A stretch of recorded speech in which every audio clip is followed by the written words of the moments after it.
Twoje miejsce docelowe jest właśnie tutaj. Typowy kierowca autobusu. Jesteś na miejscu. Zapraszam do oglądania. Jarosław Juszkiewicz.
only 15 minutes away, but I thought the last part of this drive is very, very beautiful.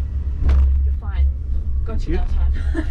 I'm supposed to be on car lookout and I've been doing an absolutely terrible job. So, welcome to the Rhine Valley. I thought I've sent in the group chat our day sheet. It's honestly pretty simple. Everything in Rhine Valley is a stone's throw away. So we're in a tiny little town called Sankt Goar. It only has 2,800 people who live there. So it's a very, very like local experience. Everyone here speaks German, but they also speak English, so you will not have a problem communicating. It's known for its valleys, its vineyards. That's why we're doing a wine tasting tonight. And it's ice wine, but I will leave that all up to Joachim. He will explain all about ice wine to you and how they produce it and the wines that come from this region. A lot of people say that Sankt Goar and the Rhine Valley is kind of like real life Disney. You'll see this when we're driving around, and I'll point out some of the castles. There's the Cat's Castle. No, it's not full of cats. It's K-A-T-Z. But the most famous one here is the Rheinfell Castle. So this lights up at night and it's absolutely beautiful. So when you're walking down the river, if you decide to go for a little stroll tonight, you'll see that up on the hill. But yeah, real life Disney. It's It's like a typical quaint little German town, exactly what you'd think it would be like in Germany and in the medieval times. So the Rhine River flows through here, and that's why it's called the Rhine Valley, because as you notice, we just came down those mountains and we're right in the middle of them. So this is the Valley of the Rhine. The Rhine River flows through 6 different countries, so it actually starts all the way in the Swiss Alps, and it's one of the most used rivers within Europe. So every single day there's over 1,600 cargo barges that are carrying cargo, funnily enough, about 500 million tons of cargo through this river. So it is very, very important for the economy of Germany and many other countries. Another fun fact about the Rhine River is that depending on what country it's flowing through, the name of it actually changes.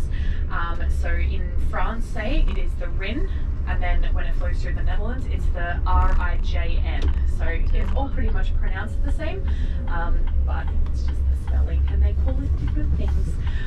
It is a very, very popular cruising destination, so like the river cruises, it's known as like romantic getaways, and there's quite a few different companies that do them, like Uni World and companies like that. So it's a very popular place with tourism for mainly the older generations, because it is a very slow-paced, relaxed kind of vibe. So more like an antique than a kontiki, you know?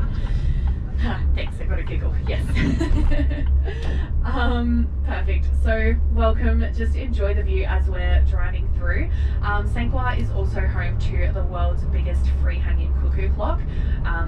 My Australians on the coach would know that in Australia we like big things. We do the big banana, we've got the big lobster and all sorts of big pineapple, we've got everything. So we're actually going to the shop where they have the